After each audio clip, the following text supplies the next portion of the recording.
माझं नाव चंद्रकांत खिराडे आहे. मला मागच्या जवळपास 7-8 महिन्यापासून माझं पोट खूप असं गच्च आणि फुगलेलं असायचं. जरा काही खाल्लं की जड वाटायचं आणि जे मला फिटनेस म्हणून वाटत होतं, ते त्या पोटामुळे असं वाटत होतं की काहीतरी बिघडलंय. मी बरेच दिवस ट्राय करत होतो. मी स्वतः डेली स्विमिंग जाणारा व्यक्ती आहे आणि व्यायामाची पण मला आवड आहे. तरी पण हे पोटाचं जे गॅसेस होणं आणि ते पोट फुगणं हे माझं काही कमी होत नव्हतं. मे बी मला असं वाटायचं की स्ट्रेस लेवल माझा जास्त होता आणि होत असतो, त्याच्यामुळे पण होत असेल, परंतु ह्याच्यावर काहीतरी चांगला उपाय शोधायचा आहे. या उद्देशाने मी जेव्हा या जरायू क्लिनिकमध्ये आलो, तेव्हा डॉक्टर साहेबांनी मला ज्या काही पस्ती आणि विरेचन या ट्रीटमेंट सांगितल्या, त्या ट्रीटमेंट मला तर त्याच्याबद्दल अजिबात कल्पना नव्हती. फक्त ऐकून होतो.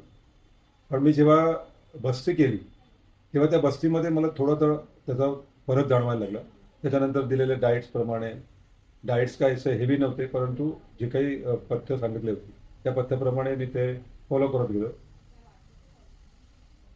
ते झाल्यानंतर म्हणजे आपलं अ, आपण जो ट्रीटमेंट घेतली, पहिली ट्रीटमेंट घेतली, ती 7 दिवसाची घेतली.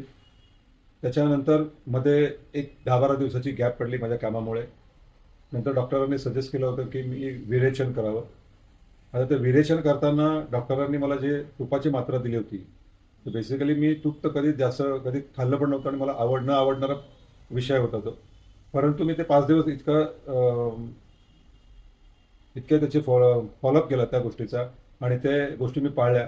त्याच्यामुळे आज ते विरेचनच्या शेवटच्या दिवशी डॉक्टरांनी मला जे पोट साफ करण्याकरता जे औषध दिलं, त्याच्याने मला इतकं बरं वाटलं की जवळजवळ आज सकाळपासून मी त्या प्रोसेसमध्येच होतो. त्या प्रोसेसमुळे माझं पोट इतकं हलकं झालं की जवळजवळ 1.5 किलो माझं वजन आजच्या दिवसात कमी झालं.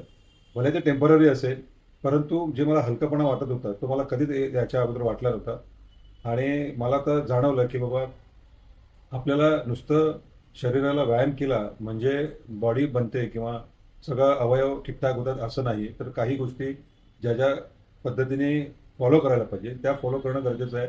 आणि सगळ्यात महत्त्वाचं म्हणजे पोट.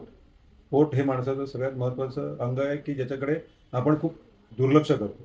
कारण आपण जे काही खातो किंवा जे काही आपण पोटामध्ये अन्न म्हणून घेतो त्याची कधी आपण काळजी घेत नाही. काळजी घेत नाही म्हणण्यापेक्षा आपण त्याकडे कधी लक्ष देत नाही.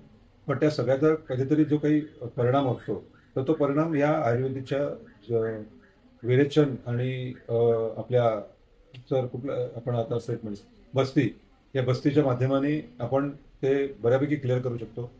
म्हणजे ॲलोपॅथी बरोबर आयुर्वेदिकचं पण जे महत्त्व कशात आहे, तर ते हे याच्यात आहे. आणि जे ॲलोपॅथीने पण म्हणजे मला असं वाटतं की टेम्पररी रिझल्ट झाला असता. परंतु आता या आयुर्वेदिकचा मला तो फरक जाणवला. तर माझं असं म्हणणं आहे की कोणाला असे पोटाचे त्रास असतील किंवा पोटाचे विकार असतील, आणि पोटाचे विकार पहिली तर गोष्ट होऊच नाही, कारण पोटापासून सगळ्या गोष्टी चालू होतात.